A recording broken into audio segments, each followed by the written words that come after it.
वान के थाप द्वारा लिखा गया पुस्तक Hindi audio super trader book.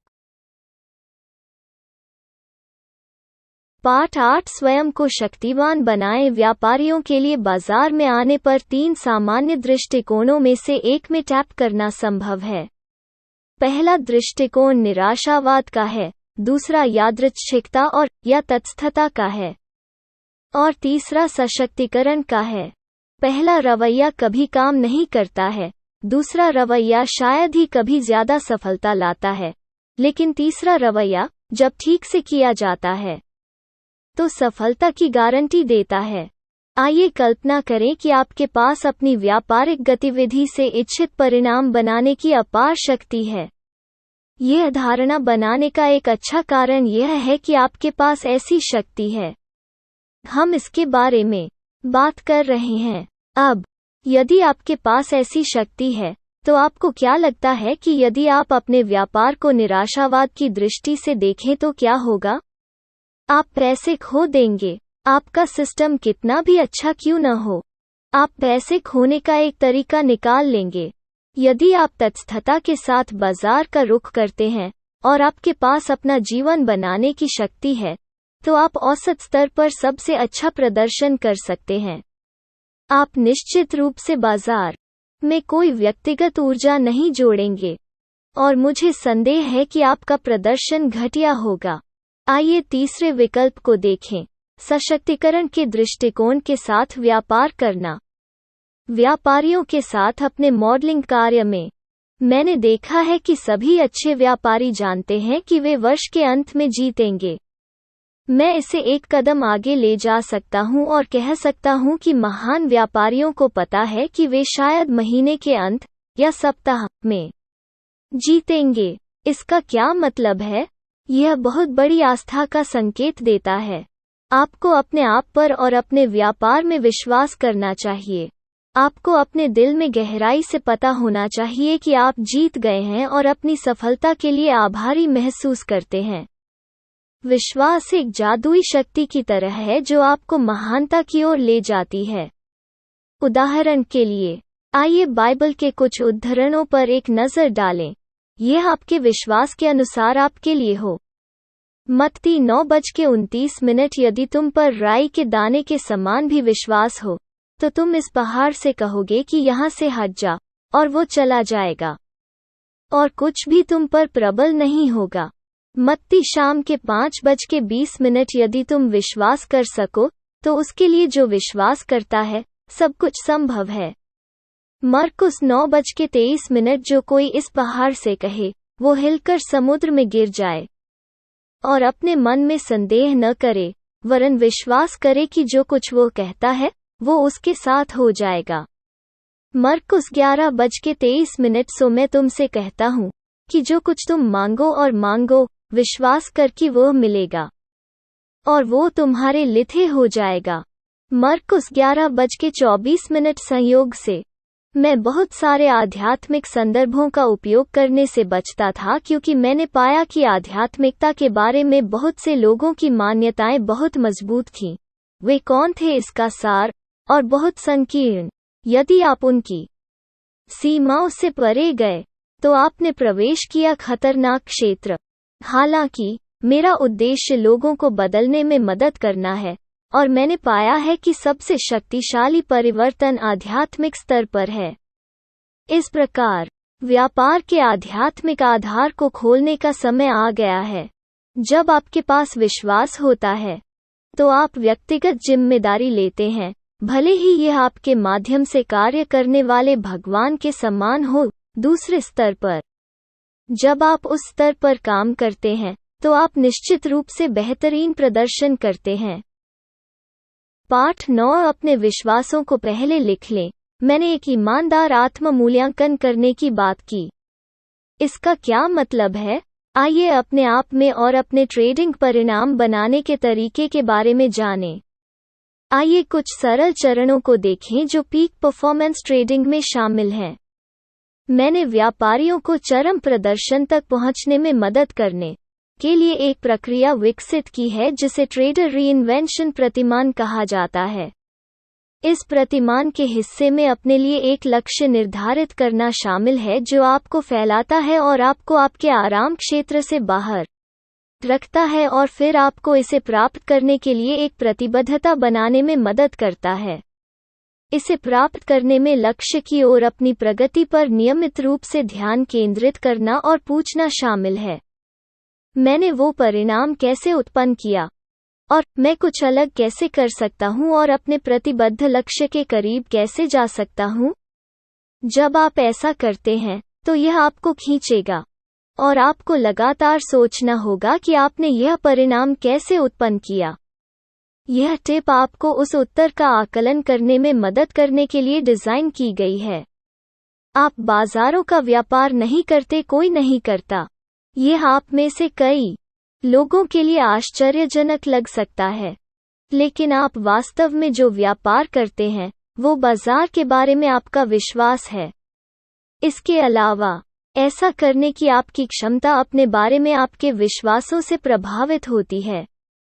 मैं चाहूंगा कि आप एक व्यायाम करें, अपने बारे में अपने विश्वासों को लिखें। वे विश्वास आम तौर पर निम्नलिखित तरीकों से शुरू होते हैं।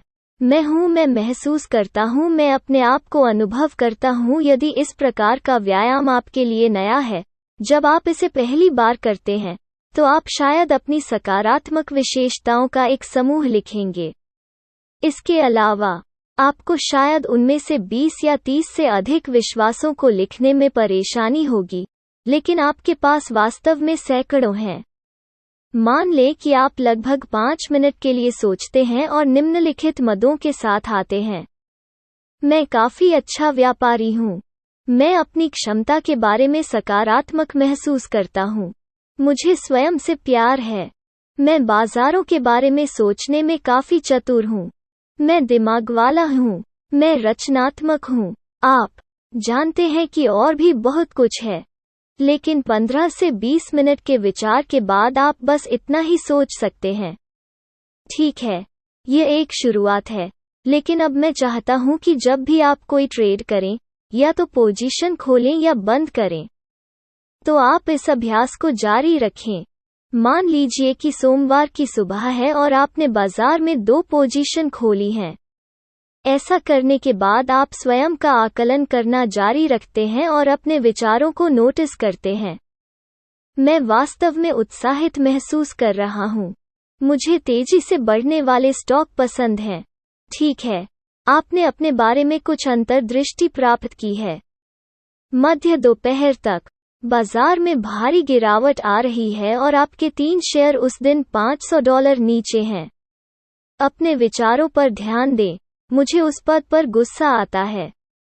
मैं बस अंदर गया और यह मेरे खिलाफ जा रहा है। मैं इस बार उन्हें मेरा फायदा उठाने नहीं दूंगा। मैं तब तक रुकूंगा जब तक यह वापस नहीं आ जाता।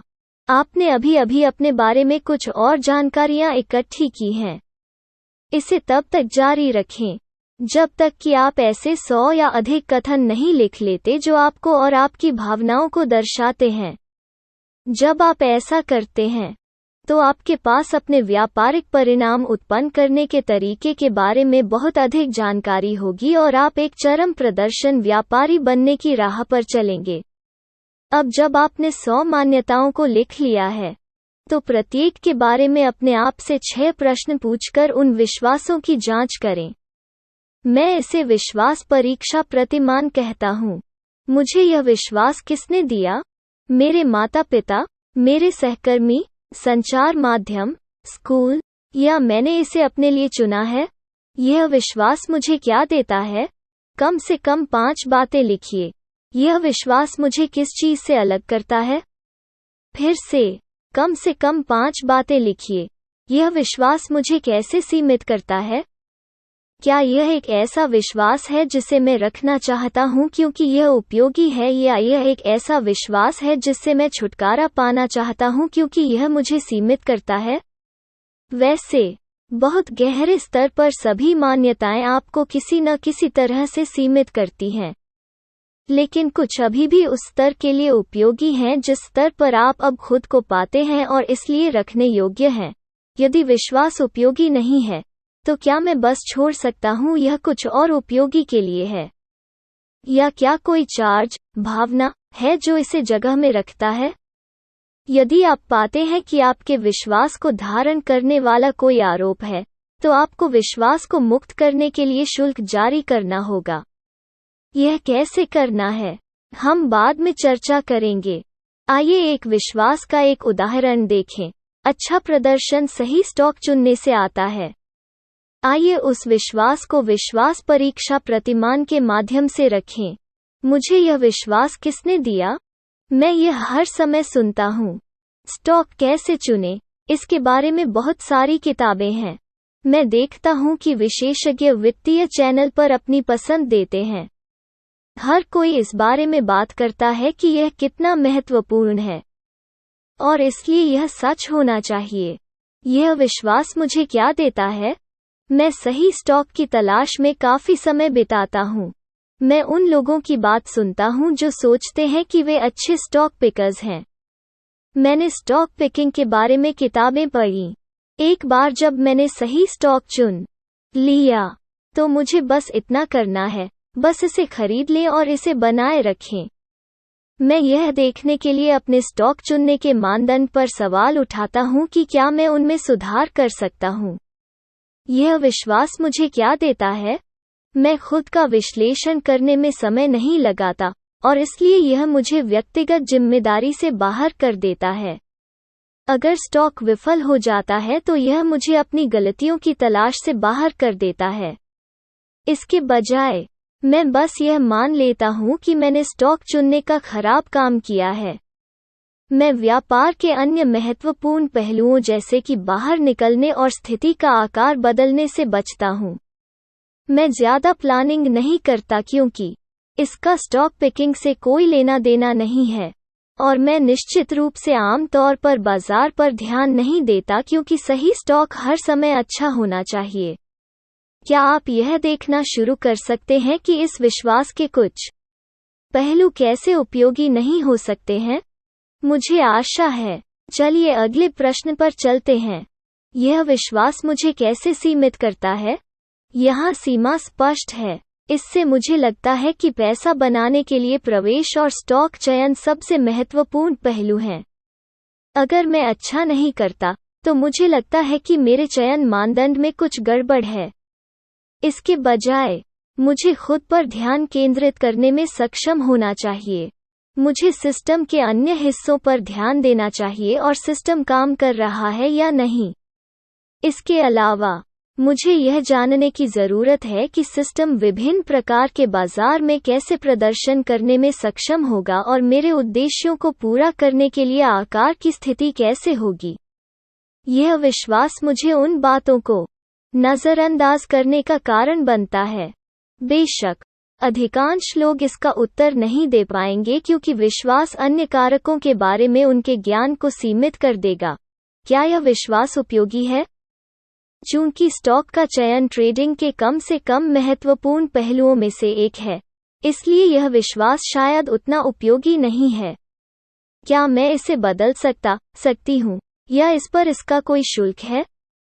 मुझे इसे बदलने में सक्षम होना चाहिए, लेकिन इसे छोड़ने का थोड़ा डर है क्योंकि मैं अन्य चीजों के बारे में आश्वस्त नहीं हूँ। इस व्यक्ति को शायद डर को दूर करने की जरूरत है। कल्पना कीजिए कि 100 विश्वासों पर इस अभ्यास को पूरा करने के बाद आप अपने जीवन पर नियंत्रण रखेंगे। यदि आप इसे 1000 मान्यताओं पर लागू करते हैं तो क्या होगा? आप ऐसा करते हैं या नहीं, यह इस बात पर निर्भर करेगा कि आप व्यायाम को कितना उपयोगी मानते हैं, जो सिर्फ आपके विश्वासों की शक्ति